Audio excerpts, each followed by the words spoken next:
The CBS Radio Mystery Theater presents...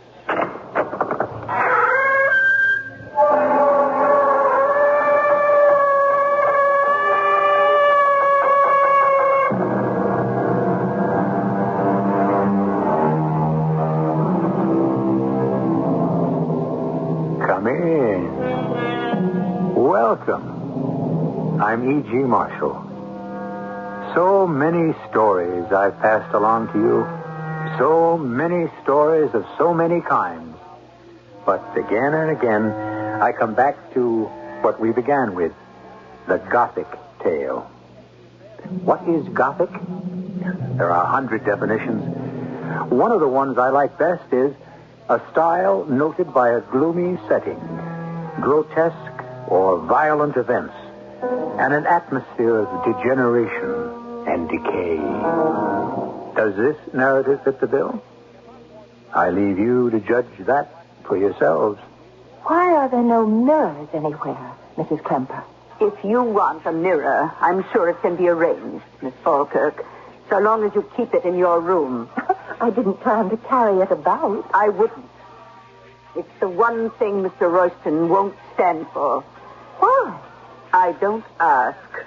And if you're wise, neither will you.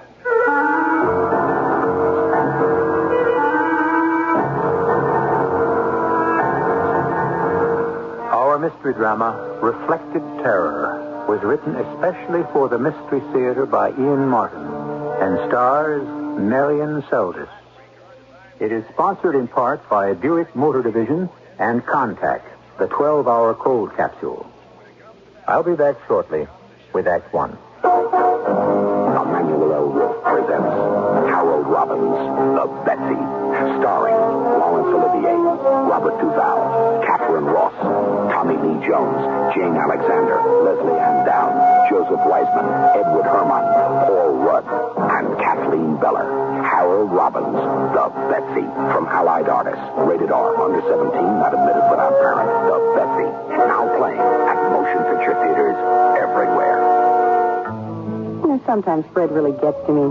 He watches football till his eyes fall out. He last went bowling with me in 1883. But I'll say one thing for him. He comes through when it counts. Like, well, Valentine's Day is coming up. February 14th, remember? He will. Fred always remembers to bring me a beautiful Whitman sampler. Or one of those big Valentine hearts filled with Whitman's chocolate. He usually eats most of them himself, but he's my Valentine, and I'm his. I'm E.G. Marshall, host of the Mystery Theater. One of my favorite authors, Ernest Hemingway, defined guts as grace under pressure. However, if you have high blood pressure, even Hemingway would have agreed that there's absolutely no way in this world or the next that you can simply tough it out. You see, controlling your blood pressure is not just a question of staying calm or getting your emotions under control. High blood pressure is a physical problem. The pressure of your blood inside your arteries is too high. You need to treat it every day, often with medication, to get it down and keep it down. So if you have high blood pressure, please remember to treat it every day. Whether you're performing under great pressure or basking in the Bahamas, reading Hemingway, or listening with trepidation to the Mystery Theater. A message from the National High Blood Pressure Education Program.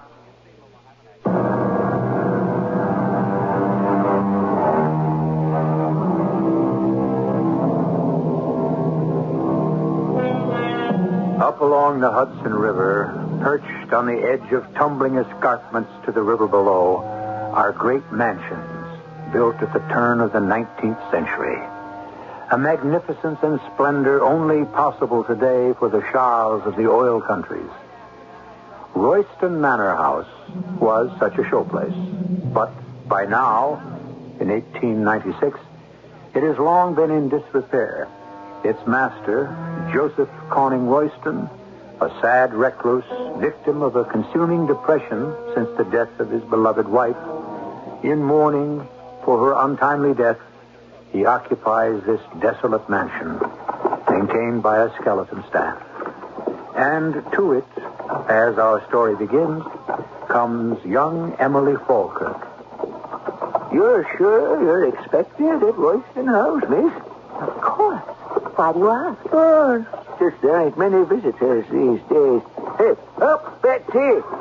Not like the old days. The old days? Before the madam died. Used to be coachman there myself. It was something. Balls, garden parties, all them fancy folk from New York swarming up here all the time. But no one comes anymore. That big old mansion might as well be a tomb, ma'am. Nobody there but Mr. Royston, his poor old mother, foreigners, the Klempers, the dogs, and maybe the madam's ghost. Ghost? Maybe that's what drove Master James away. Master James? That'd be Mr. Royston's son.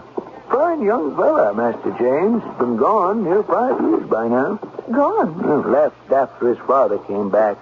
Never hit it off too well, them two didn't. I must be boring you with all this small talk. No, you're not. You see, I'm going there to take up a position. Oh, that'd be to replace little old Mrs. Benson, the nurse for Mrs. Royston's mother. I believe that's who it would be. I think that's the name Mr. Royston mentioned in his letter. He did mention her name, did he? Oh, yes. What? Why do you ask? No reason at all. No reason. This is the beginning of the estate, the part that lies outside the walls. It's getting so dark, I can't see. Is that the house? Way up on the hill? That'd be the gatehouse, ma'am. Nobody lives up there anymore except those damn dogs. What dogs? Guard dogs, they are. Fierce as wild animals. What's to guard, I don't know. Otto's the only one who can get near them. That would be Otto Klemper. Him. And what is he? A gardener? Once was. Still is, I reckon, though not much is kept up. Damn dog smell is coming. They sound so fierce. They are. Not the best of company. Maybe that's why Mrs. Benson left. She didn't leave, miss. She died. How? She tumbled off the cliff up there down to the river. And was drowned. And she wasn't that lucky. Lots of rock down there. What a terrible accident. If it was. What do you mean? I saw her face when we brought her to the coroner's, and she looked like she was running from something. A devil, maybe. Those hounds out of hell.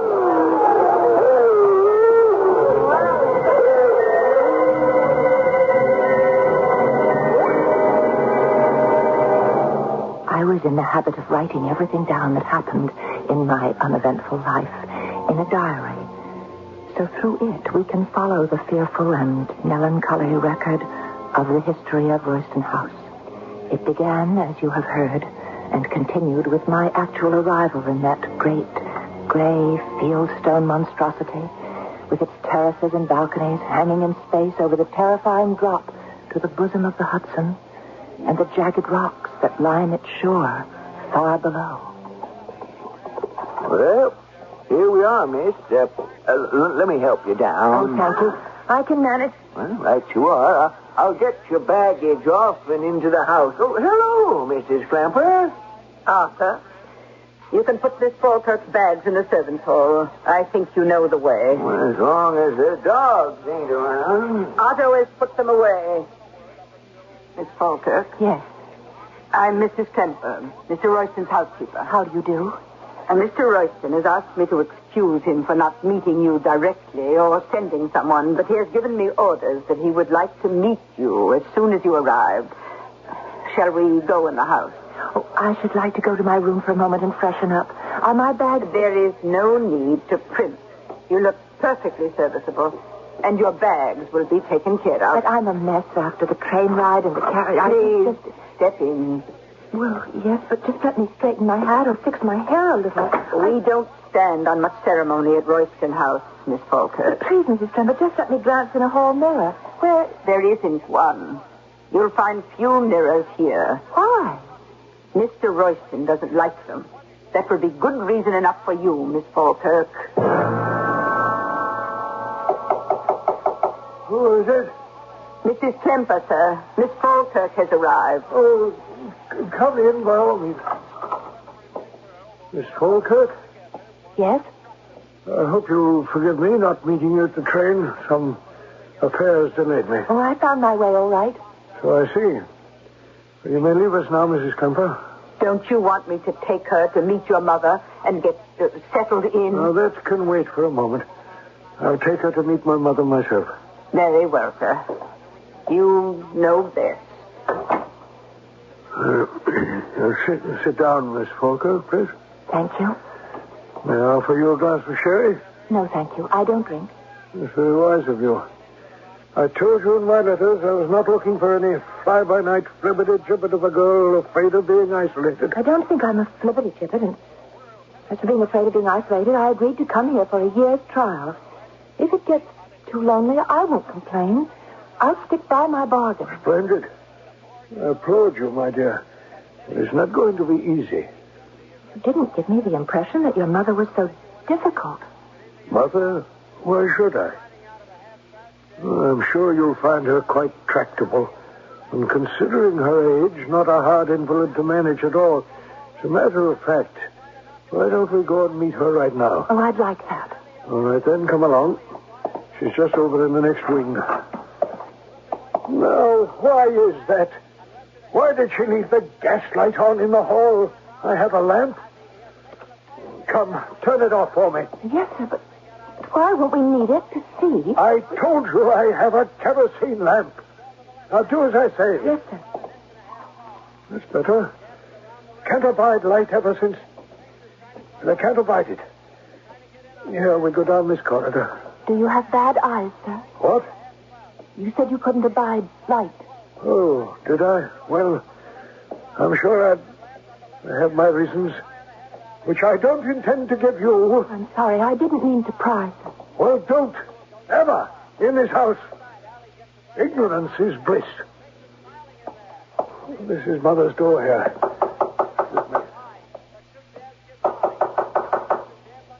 Yes, I'm almost ready. Can't touch it. Wait a minute. It's Joseph, Mother. Can you spare us a moment? Oh, yeah. Just a moment. But I suppose so. Only just a moment. You understand? I don't know what I was expecting. Certainly not what I saw.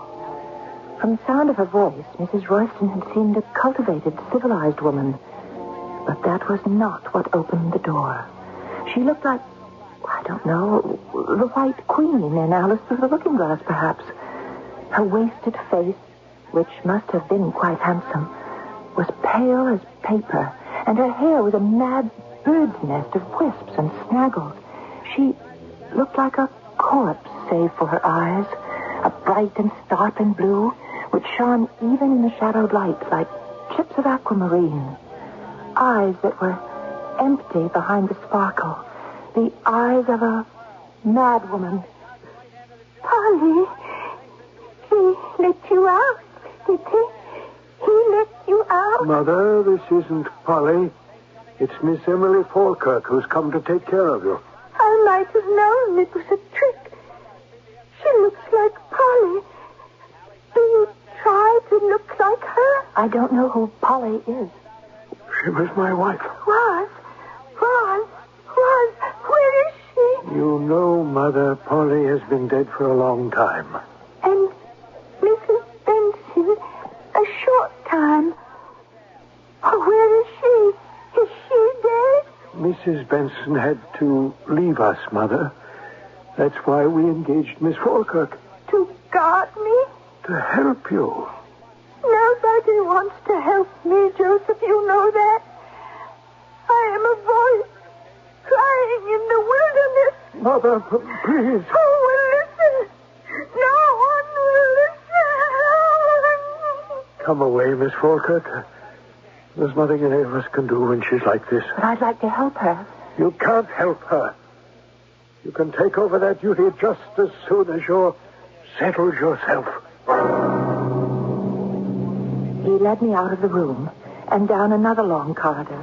The only light was that oil lamp he carried. Suddenly, We were in a sort of a gallery, peopled with heavily framed oil paintings. Before one of them, he stopped, lifting the lamp. For the moment, he seemed to have forgotten that I was with him. I can bear to look at you in a painting, but not in the flesh. Not in the flesh. That was my wife, my beloved wife, Miss Falkirk. You see how much you resemble her. I? Oh, well, no, not really. She's beautiful. And so are you. I thought when all the mirrors were gone, the reflection was banished forever. Now you come to bring it alive again. What's disturbing the dogs? I don't know. Mrs. Klemper, what's happening? With the dog, I don't know. Otto has everything under control, so don't worry. Very well. You may show Miss Falkirk to her room, then. You mean I can stay? We'll see how it works out. Is something wrong? He thinks I look like his wife. I mean, the one who was his wife. Do you? Much too much. It's a pity you came. Better you leave the first moment you can. But I need the job. How can I? You'll have to decide that for yourself. It may not take long. Well, there are all the elements. The old and decaying house, marked by a feeling of degeneration. A gloomy enough setting, wouldn't you say? And as for grotesque and violent events, well, our story has scarcely begun.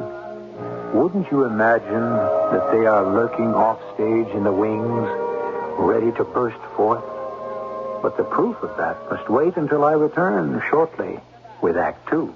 The 1978 Buicks, cars designed to make a whole lot of sense. A little science. But along with the innovation and logic, there's all the comfort and luxury people have always loved about Buicks. A little magic. From the Skyhawk and the amazing new Century and Regal, A little science. right up through the trim, live, full-size Buicks. A little magic. It's the kind of science that gives you the wizardry of smooth, even-firing V6 engines, cars that are trim but roomy, and the kind of magic that makes driving them fun. The 1978 Buicks. See them soon at your Buick dealer. They surely will astound you. The amazing things you see. The cars they're built for wonderful. How can such things be? Buick automobiles are equipped with GM-built engines produced by various divisions. See your dealer for details. Little science. If you're a parent, no one ever walked up to you and said, "Congratulations, you now own a baby." But someone did once walk up to you and say, "Congratulations, you're a father," or "Congratulations, you're a mother," and that's all there was to it. Suddenly, you were a parent, probably with no training and possibly even with no thought as to whether or not you wanted to be a parent. Well, it's not too late to think about it now. Do you love your children? Do you take time to show them the courtesy and respect that you'd show any other human being? It shouldn't hurt to be a child. Think about the relationship between yourself and that unique person you call your child. And the next time your child asks you a question, put down the newspaper and answer that question as if your best friend were asking it. Because right now, you could be the best friend your child has. A public service message of this station, the Advertising Council, and the National Committee for Prevention of Child Abuse.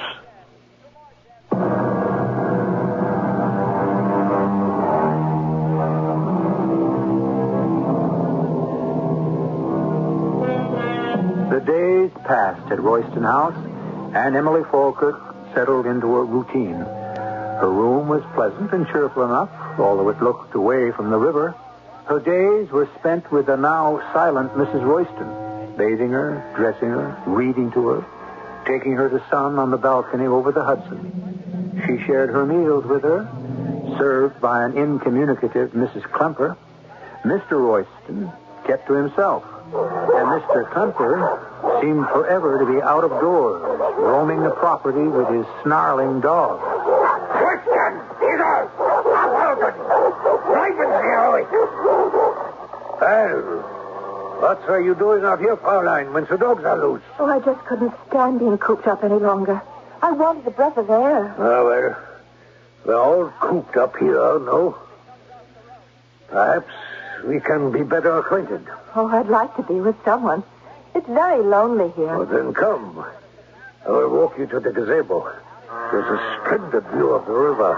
It's hidden away from the house. A moment. Tristan! It's on! Achtung! Sie müssen hier bleiben. They will stay. We can be quite alone. Come. Why do you have them? Terrible dogs. Sound not terrible. They're very gentle. If they know you. Oh, I can't believe that. But I'll show you. Tristan, it's on. Come see here. Give me your hand. Oh, I'm not sure They must have your scent. Don't be afraid. So, right. Ein Freund. Nicht vergessen. No, you're obliged. Will you go? Yes. Oh, they still make me very nervous. No need. They will never touch you again unless I say so, or anyone else with you. I would not have them harm you in any case. Thank you. I appreciate that. You will have a chance to show that in a moment. What do you mean? Once we are alone. Mr. Klemper. Oh, no. You don't think that I... Let me go. Your wife... What she does not know will not hurt her. No, you can't do that to her, not to your wife. That cold iceberg. Oh. When I saw you arrive, I knew you were what I needed. Oh, what was that? The dogs. There must be a stranger on the property. They would have steamed when I ordered. What is everyone so afraid of here at Royston House? If you mind your own business, you will never have to know. And you and I will complete ours at a more favorable time. I seem to have crushed the game. I'll go and find out. As I scurried back to the house, I wondered who the intruder on the grounds might be. But I didn't meet anyone in the house. And after checking my patient to see that she was still napping, on my way back to my own room, I stopped again before the portrait of Mrs. Royston. You do look like her. Oh, Mrs. Klemper, I didn't know you were there. More than one doesn't know how careful I come and go. Oh, you startled me. You say I look like her. Well, is that a good likeness? Fair. It favors her quite a bit. She looks so young. She was a good deal older when she died. How did she die? She was in Africa with the master on a trip around the world. And she caught dengue fever, I think they call it. Oh, how awful. When was this? 5 years ago. And he was terribly in love with her, wasn't he? Oh, his whole life was wrapped up in her. More's the pity. He was blind to anything else. But we haven't time for chatter. Why aren't you with your patient? Mrs. Royston is having her nap. You should be with her. Why? What are you afraid that she might do? I didn't say I was afraid she would do anything. But you are, somehow. Everyone is afraid in this house. Everyone is a sort of prisoner, aren't they? Why? I don't know what you're talking about. I think you do. The dogs, the walls, the secrecy. And why are there no mirrors anywhere? I want one. I want one in my room so I can arrange my hair and make my toilette. Oh, if you want a mirror, I'm sure it can be arranged. So long as you keep it in your room. I didn't plan to carry it about with me. I wouldn't. It's the one thing Mr. Royston won't stand for. Why? That's his business and his right. I don't inquire. And if you're wise, neither will you. Yes? Ah, come in, Miss Falkirk. Close the door. You sent for me, Mr. Royston. Yes. Are you going to discharge me? What? I said, do you want me to leave? Whatever gave you that idea? The day I came, you said, Oh, I just thought that's why you sent for me. Oh, forgive me. I was somewhat abstracted. I made a trip to town yesterday, a rare excursion. I bought something for reasons of my own. I no longer want it. It's wrapped in that package on the table. You may have it if you want. What is it, Mr. Royston? Something Mrs. Kemper tells me you asked for. A mirror. You may have it on one condition. What is that? You must keep it in your own room. Just never to leave it. If you wish. You may leave now. Oh, one other thing. Yes? 2 or 3 times the dogs have been disturbed lately. Prowlers of some kind. It wouldn't be anyone looking for you. Me? I told you in my letter that I'm alone. I have nobody else in the world. No family, no friends? My family is dead. My friends are half a continent away. No young man in your life? That is why I am half a continent away from my friends and him.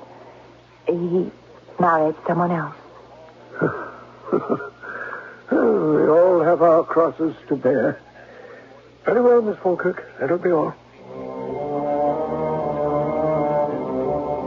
I left this brooding, haunted man in a turmoil, clutching the heavily wrapped package he'd given me, which turned out to be an inexpensive, quite ugly, but serviceable hand mirror. It was a godsend to be able to see myself again and fix my tangled hair. Suddenly I felt stifled. Where are you going? Oh, just to get a breath of air, Mrs. Kemper. The dogs are loose, and my husband is not back from town yet. The dogs are used to me now. I wouldn't count on it. I'll stay on the porch. Mrs. Kemper. What? Why must we have them? The dogs, I mean. What is it that Mr. Royston's so afraid of? Who said he was afraid of anything? But he must be afraid of something or someone. Why does he hide behind a wall and closed gates and have those vicious dogs? The dogs are not vicious, except to strangers. They are my husband's children. And you ask too many questions. Go out if you must, but don't be late to dinner.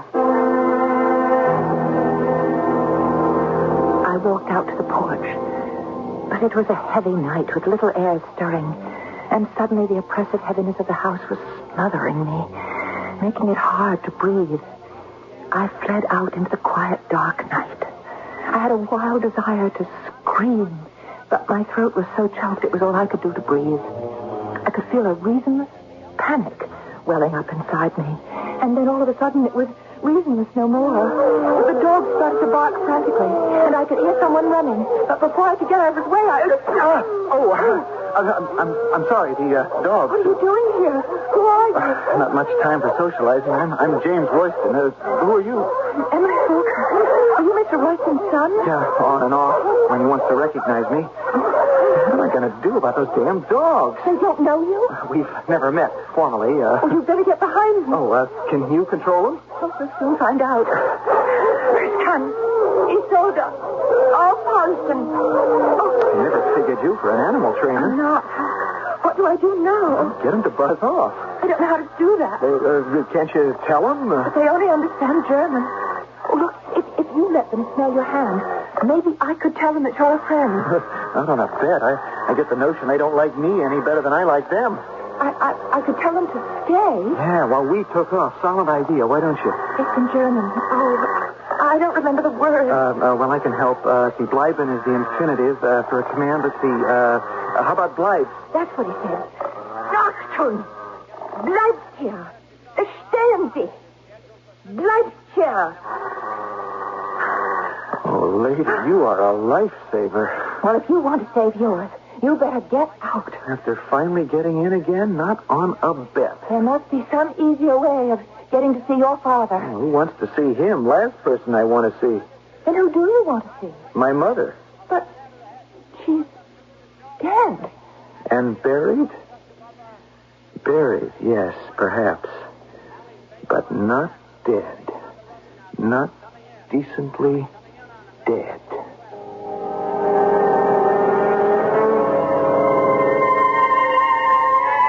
Now, there's a statement to conjure with. Buried, but not decently dead. Who is this strange intruder that Emily has saved from the savage guard dogs? Is his name really James Royston? And is he actually her employer's son? I shall return shortly with Act 3. How many tools you own is not as important as how many jobs those tools can do. Hi, Pat Summerall to suggest two versatile power tools from True Value hardware stores. The Dremel Moto Tool Kit is ideal for the home hobbyist, the artist, or craftsman, for use in building and repairing model ships, cars, planes, miniature furniture, and more. The kit includes accessories to sand, polish, grind, and carve, plus a handy wrench, all in one compact kit for just $22.77 from True Value hardware stores.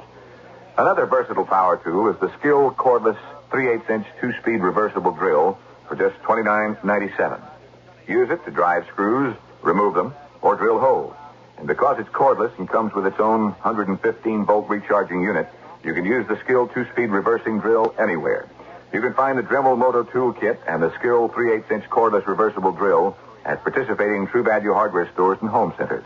More than just a name, it's their way of doing business. Can you ask your mother anything? If so, ask her if she took any prescription drug in her pregnancy with you. You may be a Des daughter, one of 3 million.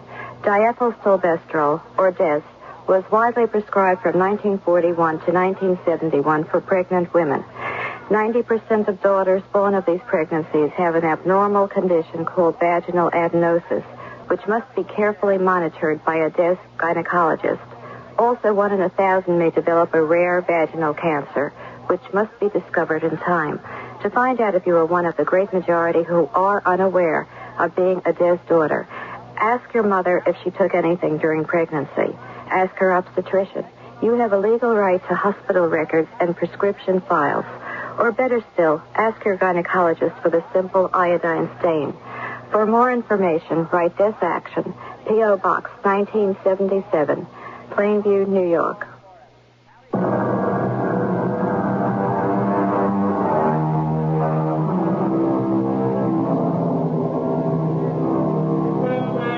In the gathering dusk, Emily Falkirk has the strange feeling that time has been brought to a standstill while she searches the face of this handsome, red-haired young man who has dropped so unexpectedly into her life. And in spite of all sensible alarm signals ringing in her head, her heart tells her, paradoxically, to trust him, no matter how odd his statements. But time can be held still only so long. What do you mean, not decently dead? I've searched half the world, and I've yet to find my mother's grave. Mr. Royston, if that's who you are, I don't think I'm the one you need to talk to. This is something between your father and yourself. Wrong. He's doing everything he can to keep me out. Why? Because of what I might find out. You want to hear about it? No. Even if I did, the dog. We simply can't expect them to stay quiet like this indefinitely. Not while we're right here on top of them. Yeah, there's a gazebo right down at the end of this path of pine. I know, that's where I was headed. Well, will you come with me there and let me explain? I don't know why I went with him. I write that now after the fact, as if I didn't know then just as well. I went with him because ridiculous, impossible, childish as it may seem, from the first moment I looked into James' wide-spaced eyes, from the second he first smiled, his crooked grin, from the minute marked off by the time that I first felt him near me, I was in love. He was my man, and I was his woman. And most of all, I sensed he needed love and me so desperately. Now, in the gazebo, I was finding out why. What do you mean? He's not really your father. Well, you have to understand about my mother. He met her in France nearly 30 years ago. He wanted to marry her, but his parents wouldn't hear of it. My grandfather threatened to cut him out of his will. But then the old man died, and my father went back to France, lived there for 3 years, married mother, and after I was born, brought her home. They were very much in love. She was so beautiful. And looked so much like you. I'm glad you think so. Your father does, too. My father. He isn't, you know. Isn't your father? No. You see, that was the whole trouble between us. Only I never knew it until my 21st birthday, or just before it. But who was your father? Somebody in France.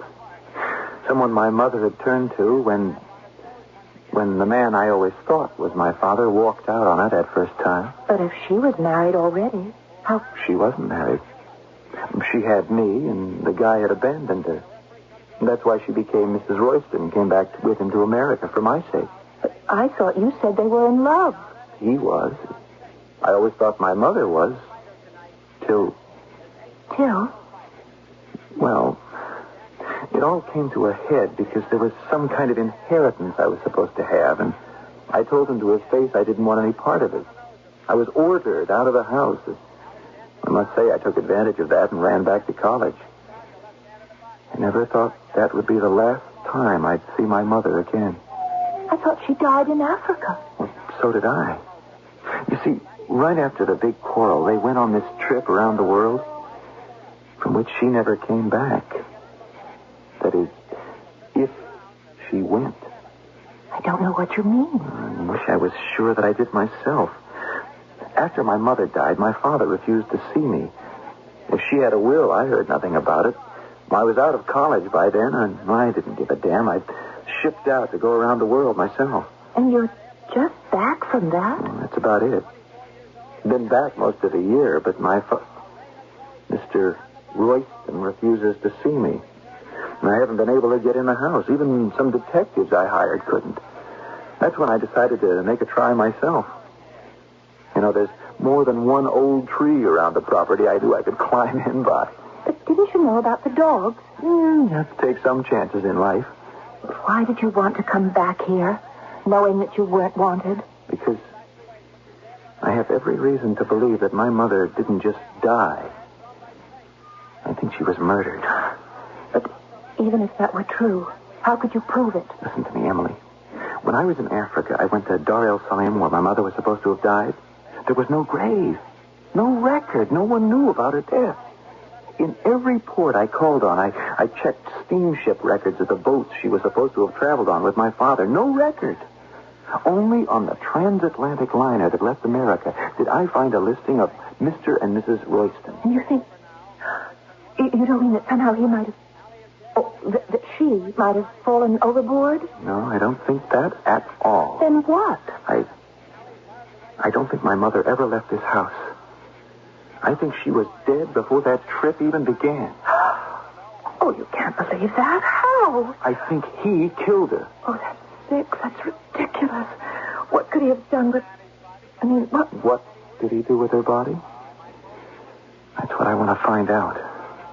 I think he buried her somewhere inside the house. Oh, how could we even imagine such a thing? It isn't imagination.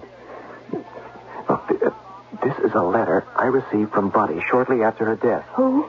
Oh, excuse me, Mrs. Benson. Mrs. Benson, the lady who had my job before me. Yeah, and she had another one before that. She was my nurse and later housekeeper for many years till my mother died.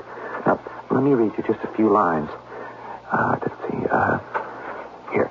So many dark, secret things since the bright years when you were growing up, Jimbo. And now this awful justification of all my buried suspicions since my dear Polly died. You see, my mother's name was Paulette. By sheer accident, I was able to get into her old rooms. And how they've changed. Why?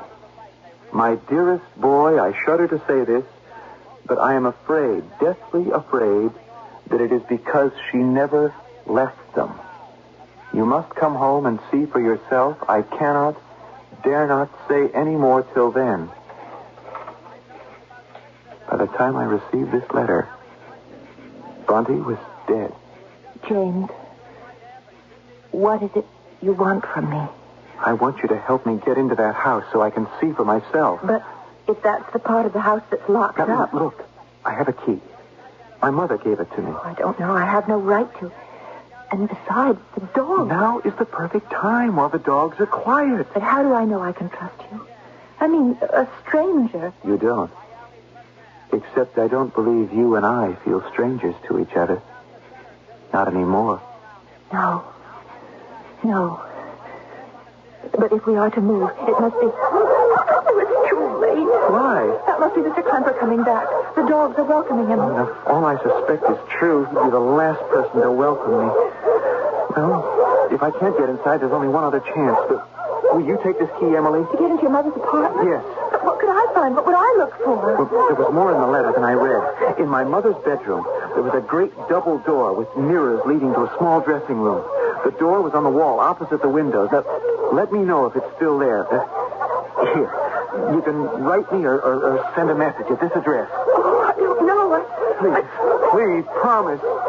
Somehow I know I can count on you. Then we're fated to meet again and again.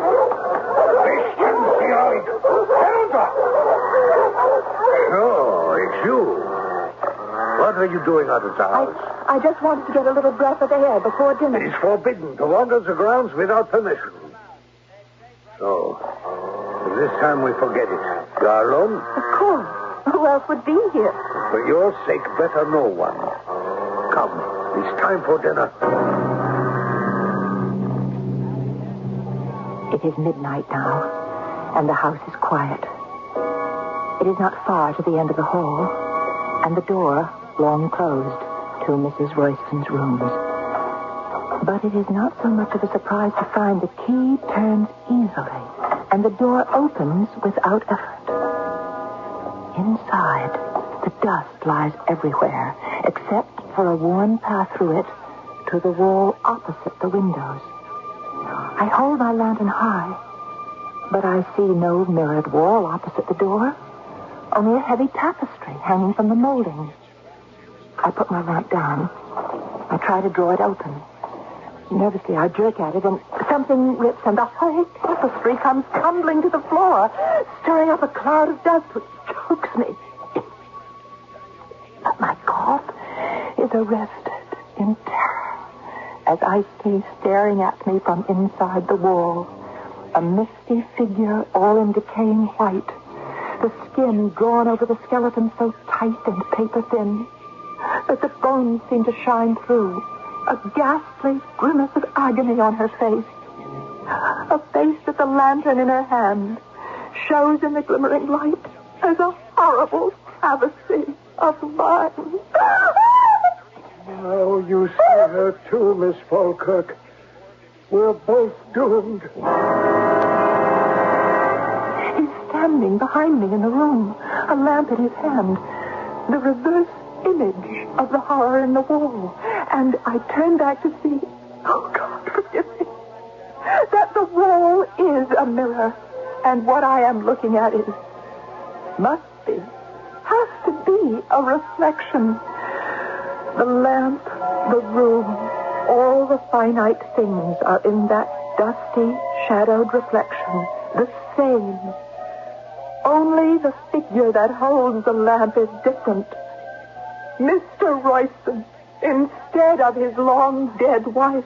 So now you know my secret. What secret? Why I cannot abide a mirror. Because it shows me no reflection of myself. Only my wife. Why? How? I murdered her, you see. And buried her in that wall. Because she could have ruined me financially. How? It's where all the money came from when I married her. From the man who could not give her child a name. But you don't know about that. Yes, I do. It doesn't matter. Nothing matters except the secret must be kept. We must all die to do that. It's the only way. But how did you keep it? Why was everyone convinced you'd gone on a trip around the world? It wasn't too difficult at that time. The Klempers could be bought off. My mother I used shamelessly. She pretended to be my wife when we left on the trip. It was winter. She was disguised in heavy furs. It was easy enough for her to go as far as the boat and then slip away. I didn't realize the weight of guilt I would thrust on her to make her mad enough to need you as a companion. And what happens now? You are just as curious as Mrs. Benson was. Only it took you a shorter amount of time. I couldn't leave her alive to tell. How can I, you? It's no use screaming. The wind carries your voice across the river.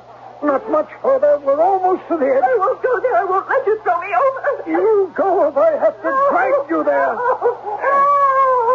There is no help. Come on. You've delayed enough. Hey, what's that? The dog. Oh, Krista. It's all the husband here. Help me. Get back. Get back. That's it. That's it. It's over. Go get him, Tristan. Go get him. Go. I'm shot. Call him off, Clipper. Call him off. Tristan. He's out. Artung. Come in here. Seriously. All right, Emily. All right. You're safe. Oh, how did you get here? After meeting you didn't think I was ever going to leave, did you? I hid out in the pool by the fountain where the dogs couldn't scent me. Then I waited till I could waylay Climber. All I meant to do was to make him lock up the dogs, but while we were taking him up to the gatehouse, we saw you and Royston come up on the cliff. Oh. I made him set the dogs on him. But what happened to him? Did the dogs... No, in trying to shoot them, he shot himself. How? The dogs are trained to take a weapon away. One of them had him by the wrist and accidentally... Is he dead? I hope so. Oh, James, how could you? Well, because if he isn't, for what he tried to do to you, I might have killed him with my bare hands. He was dead.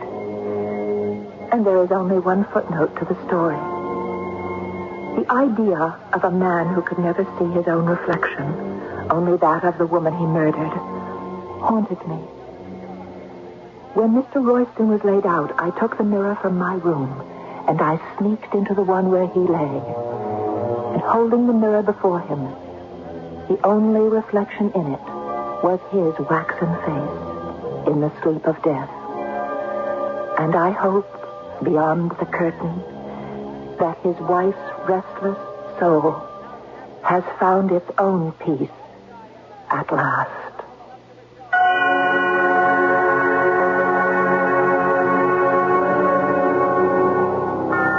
Whatever reunion took place between Joseph Royston and his wife, a kinder union came to James and Emily.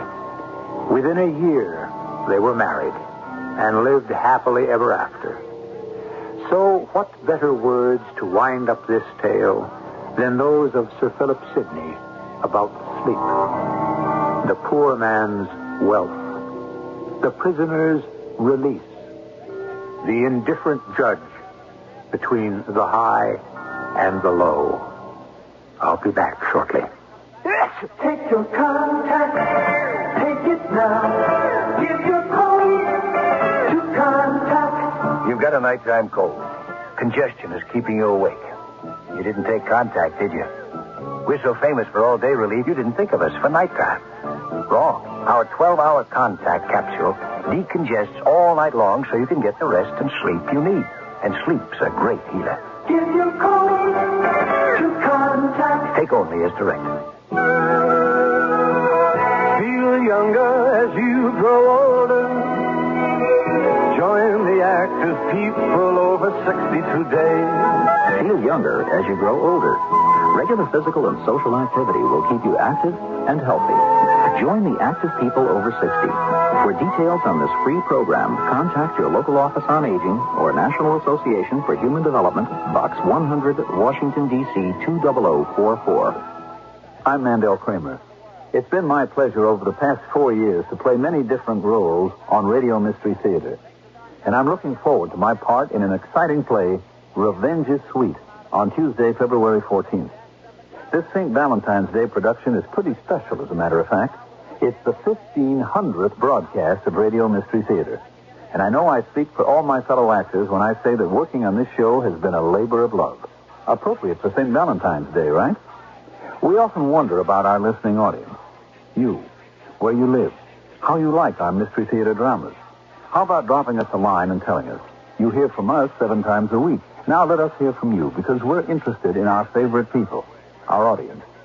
Please write Radio Mystery Theater, Box 300, Radio City Station, New York City, 10019. Box 300, Radio City Station, New York, 10019.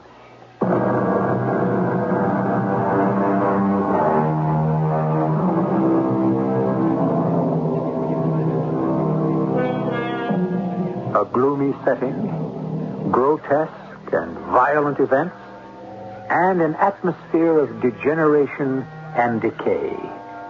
In the beginning, I promised you all of these, and I hope I have kept my promise. For these are the ingredients of what is known as the Gothic tale. Our cast included Marion Seldes, Russell Horton, Court Benson, and Bryna Rayburn. The entire production was under the direction of Hyman Brown. Radio Mystery Theater was sponsored in part by True Value Hardware Stores. This is E.G. Marshall inviting you to return to our Mystery Theater for another adventure in the macabre. Until next time, pleasant dreams.